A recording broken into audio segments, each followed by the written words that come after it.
Hello, hello, hello. Welcome to yet another session that we are taking in this SBI Clerk main series that we are doing for you guys. And today's session is going to be a vocab booster. Whatever things we tried and covered in the previous session, those patterns are already done. So what we're going to try and do is maybe revisit some of the more conventional patterns that have appeared over the last few years. Just as a quick refresher for you and just boost your vocab preparation. Right, that's the agenda for the session. So without wasting any further time, let's just dive right in. Right, so let's kickstart the session with the first question. So this is the conventional FIB passage that we have. So instead of the previous one wherein you had to replace a word, this one is the conventional one wherein you have the blanks given to you, 10 questions, and you have to basically fill in all those blanks with the corresponding options given. So let's quickly read through. In the following passages, there are blanks, each of which has been numbered. These numbers are printed below in the passage, and against each 5 words have been suggested. Which one fits the bill perfectly is what we need to find out. Okay, so it says it has been a November of unending agony for Chennai. The month saw a century-old rainfall record being broken. Of a city of about 8 million people, more than half are dash the ravages of the water. So when I say ravage essentially talks about the destruction that has been caused because of something. In this case specifically, the huge amount of rainfall that has happened. Right, so that's the context. So more than half are dash, and what is it being talked about? It's basically the people that are being talked about. Who are suffering? The people are suffering, right? So this is the modifying phrase, and that is basically modifying the people. So that's the context, right? What you're looking at here is a set of options given. More than half are quarreling.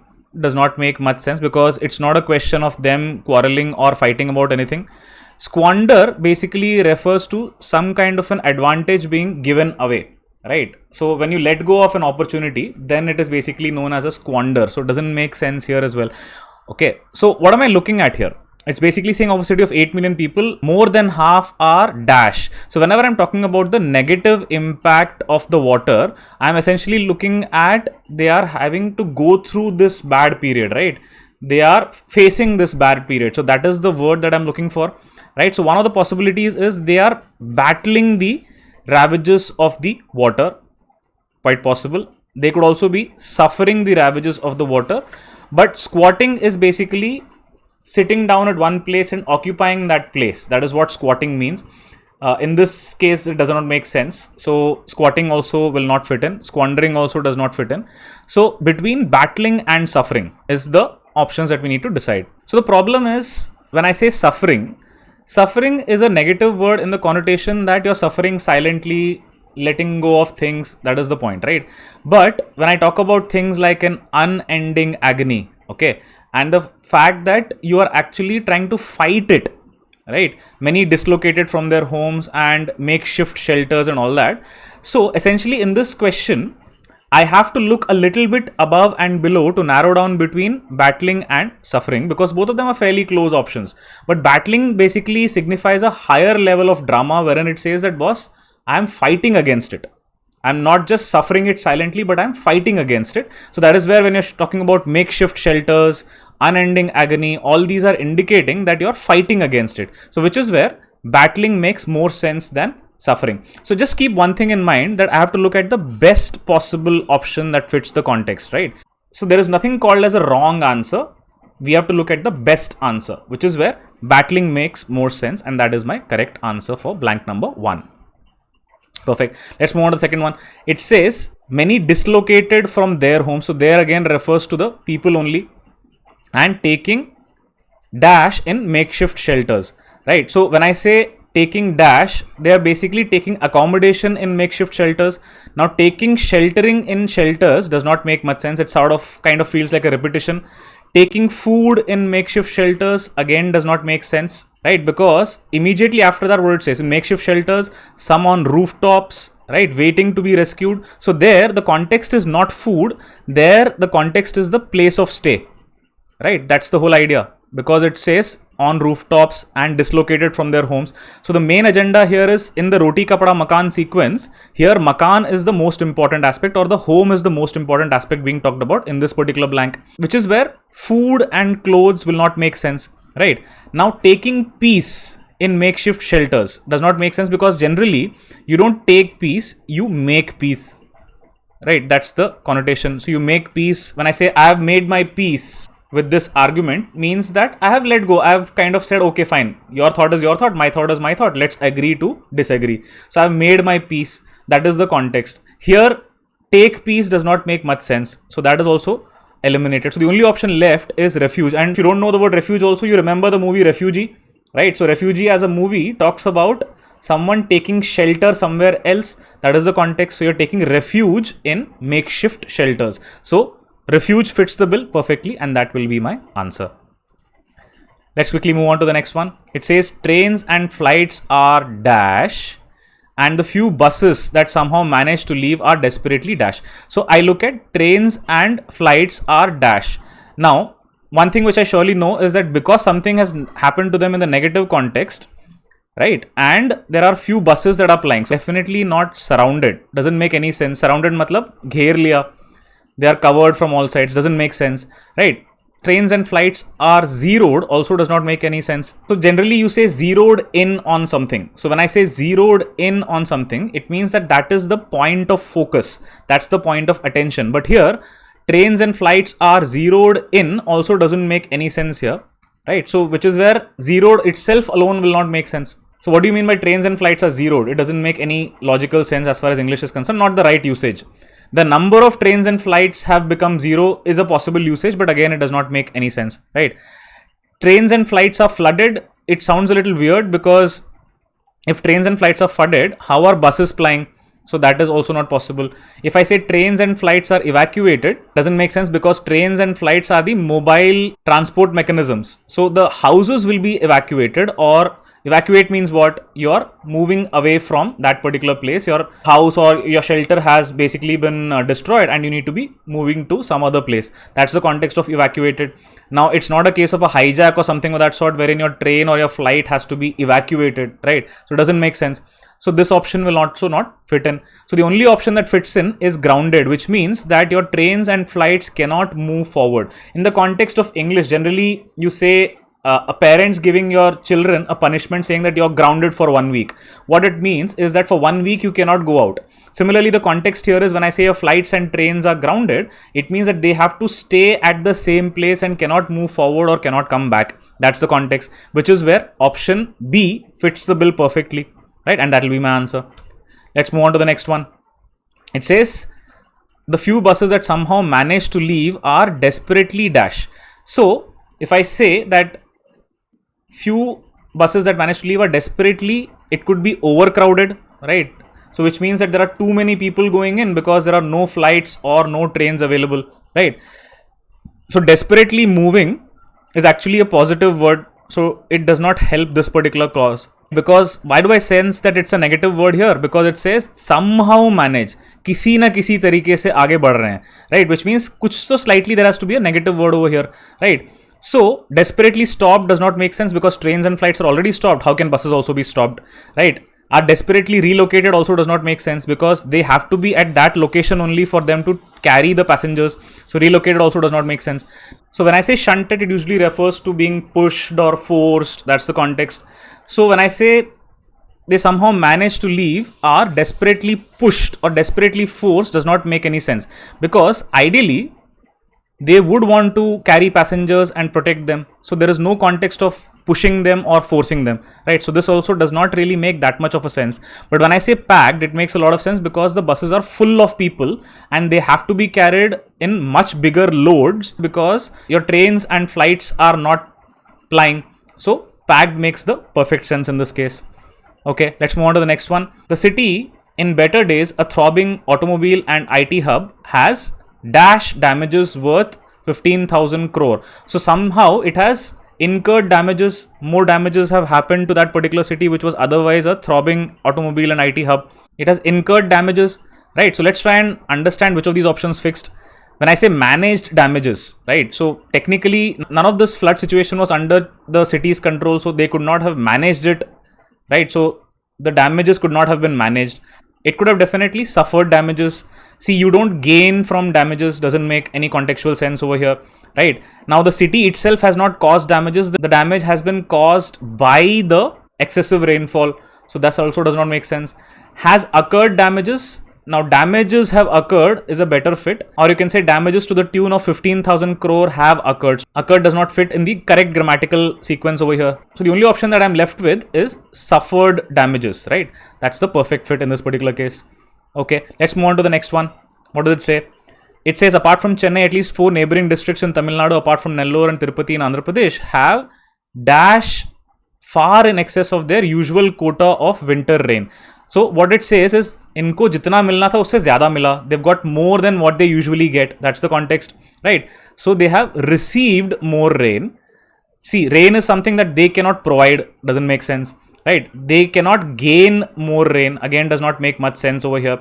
It is not a profit that it can be gained. So that is the context, right? And usually you levy your taxes, right? Or levy your charges or whatever. So you are not levying anything on the public. So here, that also does not make sense. It's a question of getting, right?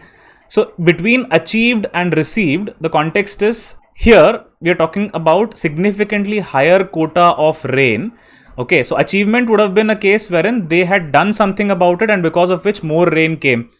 Then achieved would have makes more sense. But here they have not done anything at all. It's purely an increase in the amount of rainfall, which means there's not much control over here. They've just received it. So as a result, 6A becomes my perfect choice, right? Let's move on to the next one. It says an estimated 270 people have lost their lives in Tamil Nadu and the total count could mount. This has been or an dash prodigious northeast monsoon, excessive even by the standards of an El Nino year. Okay, leaving forecasters the world over flummoxed. Flummoxed means ye googly maar diya. No one is able to figure out what happened. Everyone is in a state of chaos. No one is able to give the correct answer. That's what flummoxed means, right? I have to choose a word that fits in this particular context. Okay, an or a prodigious northeast monsoon. So when I say curiously is a slightly neutral word. The problem with curiously prodigious monsoon is that it just says, "Arey, zyada ho gaya. Has it rained more? Fine." That's the only context that curiously gives. It does not give me the strength of the rest of the words wherein you're talking about things like excessive, all the forecasters being flummoxed world over. So this is a very powerful word that I need here, right? So curiously will not do the job, right? A suitably prodigious again does not make sense because when I say suitably prodigious, prodigious itself means quite a significant amount, right? So when I say suitably prodigious, it means it was the perfect amount, and that's definitely not true, right? Nearly prodigious again does not make sense because it is significantly higher than the amount that is usually received. So nearly does not make sense, right? But if I look at these two options, seriously prodigious and alarmingly prodigious, both of these fit quite well, right? So when I say seriously prodigious, quite a significant amount. But when I say alarmingly prodigious, it goes with the rest of the passage as well. So if you see, they are battling the ravages. World over is flummoxed. It's excessive rain. So I need a word that is powerful and that conveys that level of anxiety, that level of surprise, that level of shock. And that word comes in perfectly with alarm, right? Alarm bells are ringing, घंटी बज रही है सबके दिमाग में भाई क्या हो रहा है types, right? So which is where alarmingly fits perfectly, and that's your answer. Let's move on to the next one. What does it say? It says the weathermen have dash a few more days of rain of reduced intensity. What is the job of the weathermen? They have to basically tell that it is going to rain or it's not going to rain. So they're basically predicting, right? Prediction करते हैं ना वो लोग. So what is the context here? The weathermen have assuming. So this question can be solved purely by tenses, right? So which is the tense that I'm looking at? I'm looking at have. So it is basically present perfect. So the weathermen have predicted, fits well. Have forecasts does not make sense. Have declared a few more days of rain. They cannot declare because they themselves are not sure about it. So weathermen will never declare. They will either predict or they will either forecast. If they have known it, doesn't make sense because if they've known it, they have to tell it to the people also. Just knowing it does not make sense, right? And them just assuming also does not make sense. Plus have assuming anyway does not fit in the context of tense, right? Forecasts again will not fit in the context of tense because I can't say have forecasts, doesn't make sense. So the only thing which fits is have predicted, right? And which goes along with what the theme of the paragraph is also there, right? So that's the answer. Let's move on to the next one. It says, amidst prolonged despair, the people of the state have, again, the tense will help me solve this one as well. Have pretended would have made sense. But again, people are not pretending to have great fortitude. What do I mean by fortitude? A great amount of mental strength, right? So people are not pretending that they have fortitude. They actually possess that fortitude. So they are showing that fortitude, right? So it can fit that the people of the state have shown great fortitude. The people of the state have assumed great fortitude could have still made some sense. Again, assume will not fit in perfectly because assume refers to kuch maan liya. You have thought of something and you've assumed something, doesn't make sense. But you could have assumed the role of a warrior. That in that context, have assumed would have still made sense. But have assumed will definitely not make sense, right? Then have before great fortitude definitely does not make any sense from a grammar standpoint, right? And have and gave doesn't make any sense. It should have been have given, but you don't give great fortitude, again doesn't make sense. So you have shown great fortitude, again looking at the present perfect tense, and it fits into the context as well, right? So have shown great fortitude, that's the correct answer. Let's move on to the last one. Yet there are limits to how dash the government can deliver in such adverse conditions, right? So how quickly fits, how sanely fits, right? Now it's describing how the government is going to behave, right? So it has to be an adverb over here. So how harmlessly would have been the word. So harmless does not make sense. How accurately makes sense. How judgingly. So from a grammar standpoint, A, B, D and E fit. But the problem is I have to look at the rest of the context as well, right? You're saying a desperate citizenry understandably expects a speedy return. So what is the citizens expecting? The citizens are expecting that things should happen fast, right?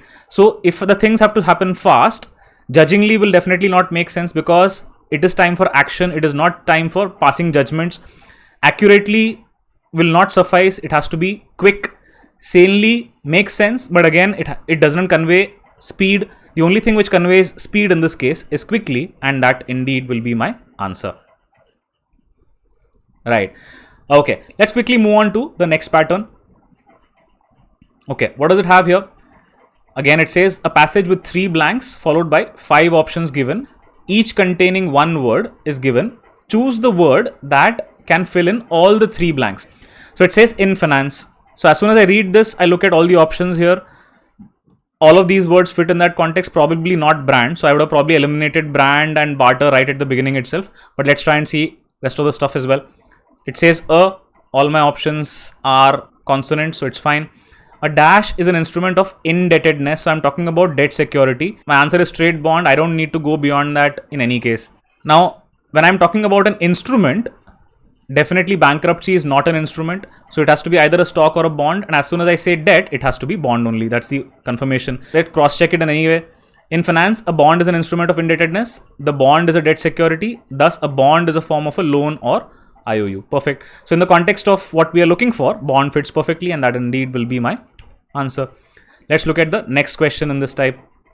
What does it say? The ability of humans to dash the landscape and recognize the consequences of doing so puts us in a peculiar position. Right? So कुछ तो negative कर रहे हैं landscape को, right? Doing something negative to the landscape which is leading to consequences and putting us in a difficult or a strange position. Right? There are several animals on earth that show the same kind of intelligence. Okay. So you're doing something which is negative, but it requires intelligence. That's what's being talked about. Some animals have extensions to dash their environment and some do not. So using your intelligence, you're doing something to the environment. Some animals can do it, not all of them. Right? So if I look at my options here, the ability of the humans to employ the landscape, that's not necessarily a negative word. I would still say that it is neutral or maybe even slightly positive. To operate the landscape, again, neutral or positive. To pollutants the landscape, pollutants is a noun, so it doesn't fit in this context in any way, right? To aspects the landscape does not fit in the context of grammar. Subject verb agreement is going wrong, right? So it has to be aspect. In any way, it doesn't fit. Even if I had aspect over here, ability of humans to aspect the landscape, again, doesn't make sense. So the only option that fits is manipulate. What do I mean by manipulate? I'm using my intelligence to influence the things that other things or other people can do. That is what manipulation means, right? Which fits into the context very perfectly because you're talking about using intelligence and doing something negative with it, right? Let's confirm with the third blank as well. Do we have the right to manipulate the land, factory farm animals, and pollute waterways? So all of these fit the context perfectly, that you're using your intelligence and you're manipulating things, right? So from a negative connotation perspective, manipulate fits perfectly. Okay, let's move on to the next one. In this next set of questions, what is being asked is that there is a word given in bold, which is followed by 5 options. Now, each of the options, a pair of words is given, which is either a pair of synonyms or a pair of antonyms or a synonym and an antonym of the original word which has been given in bold. Now, choose that pair as your answer. Now, the approach in these kind of questions should be that whether I know this particular word or not, I will try and look at what is the combinations that are coming out. So when I say terse, someone who basically is very curt and to the point in their responses, that is being terse, right? So when I say abrupt, abrupt essentially refers to something happening very suddenly, all of a sudden, right? So again, not necessarily antonyms or synonyms. So when I say abstain, abstain is, for example, I'm abstaining from alcohol means I'm not going to consume alcohol. So I'm basically giving it up. That is what abstain means. But when I say defer, defer is to put something away for some time, or I'm saying postponement. So again, when I say abstain and defer, these two do not necessarily fit into the context of either an antonym or a synonym. Now, when I look at conjunctive, so conjunctive is usually used in the context of bringing things together or a combination or getting things together. But when I say desist, something has ceased to function, right? Or let's say something has stopped, or you're giving it up, or you're basically abstaining from it. That's the context, right? So again, not necessarily antonyms or synonyms, right? But when I say garrulous, so garrulous refers to someone who's like talkative, right? And quite verbose. So there are a lot of words that can fit into this context. You talk about verbosity, you talk about chatty. You can call this person as voluble, right? You can also talk about words such as loquacious. All of these are pertaining to someone who is continuously talking. That's the context, right? But when I say stringent, stringent is usually used in the context of rules, right? So something which is very strict or stern, right? So something which is very inflexible, that's the context. So that is stringent. So this is used in the context of a person. This is used in more in the context of rules and regulations. So again, not really fitting it into the context of antonyms and synonyms. Now, steady is something which is clear, not wavering, very clear, decisive. That's what steady means. Whenever you're basically quivery, you're kind of shaking, you're vibrating, you're shivering. That's the context, right? So basically, in this case, I can say that quiver and steady are kind of antonyms, right? And when I say tremulous also, I can basically call that as associated with the word tremble. Tremble ka matlab dar lagna, right? So someone who's timid, fearful, right, nervous, all of those fit into this particular context, right? So essentially, tremulous is almost similar in meaning to quivery, like shaky and unsteady, and the antonym to that is being steady. So option B fits the bill perfectly for me, and that indeed will be my answer. Okay, let's move on to the next one. Okay, what does it say? Now it says histrionics, right? So whenever I say histrionics, I've heard this term quite often in cricket commentary, right? So I mean, a lot of players celebrate in a very, very wild manner, right? So in an exaggerated show of appearance, right? So that's what histrionics means. So I'm looking at options which convey that level of drama, right? So in that context, I look at the first 2 words itself. I know that dramatic is something which is associated with histrionics. Similarly, theatrical, also theater, drama. So definitely there is some correlation there. So this possibly could definitely be an option, right? So when I say tenacious, someone who's not willing to give up that easily, that's called tenacity. It's a great quality to have. So determination, perseverance, that is tenacious. So when I say retentive, pertaining to retention, so the ability to absorb things, right? So that's the context. So tenacious and retention, not necessarily fixing together, right? So when I say thrive, whatever limited resources that you have, you're able to grow, you're able to flourish, prosper, succeed. So you're thriving, right? Your business is thriving, for example. That means it's doing fairly well. But when I talk about a tussle is basically a struggle, a battle, right? So that's definitely there. So thriving is something which is doing well. Tussle is a fight. So in the context of both of them, kind of being antonyms, it fits, but definitely not fitting in the context of histrionics. That's the point. Next, if I look at pertinent, pertinent refers to something which is relevant to what we're talking about. For example, I say that how many questions to attempt in an exam is a pertinent question to ask, means it's a relevant question to ask, right? Or it's an appropriate question to ask. So both of them kind of fit in the context of synonymous, but again, do not fit into the context of what histrionics actually means, right? So now if I have to go into the root or the etymology here, it basically comes from the Latin word histrio, which essentially refers to an actor. That's the context. Right. Now, how do I remember this? I talk about history and I talk about ions. Ions are very unstable in their state, right? And history essentially talks about various controversies. So it kind of tells me that it's going to give me an exaggerated combination. So that's one of the ways in which I can remember it, right? Now, I come to the next two words in the option B, which is conscientious, which is referring to doing things which are correct as per my conscience. Right, being true to myself, integrity and all those things. Diligent also refers to doing things properly with due amount of regard given to hard work, sincerity and all of those elements, right? But in this question, the problem is there are few options which can definitely be called as pretty close synonyms or pretty close antonyms. At least if not direct synonyms or antonyms, they're definitely cousin synonyms and cousin antonyms, right? So in this case, the only way I can figure it out is drama and theater fit perfectly in the context of being perfect synonyms, right? So I could have, even if I did not know histrionics, I would have probably gone ahead with option A. Obviously, if I know histrionics, then the only option that fits in is option number A, and that indeed will be my answer. Okay, let's move on to the next set. What does it say? It says now that a sentence with two blanks is given. Now each blank indicating that something has been omitted. Choose the words that best fit the meaning of the sentence as a whole. So it says Dr. Hansen believes a gap has opened between what is understood about global warming by the dash scientific community and what's known by the people who need to dash, and that's the public. So it's here, the public is the people who need to dash, right? So I need to fit two words in the given context. Right now, if I say relevant scientific community, yes, these are the people who understand global warming. So that scientific community, it is relevant to them, right? And what's known by the people who need to know. So people need to know what is the problem with global warming, right? Now, this looks to be a good fit. Let's look at the other options also.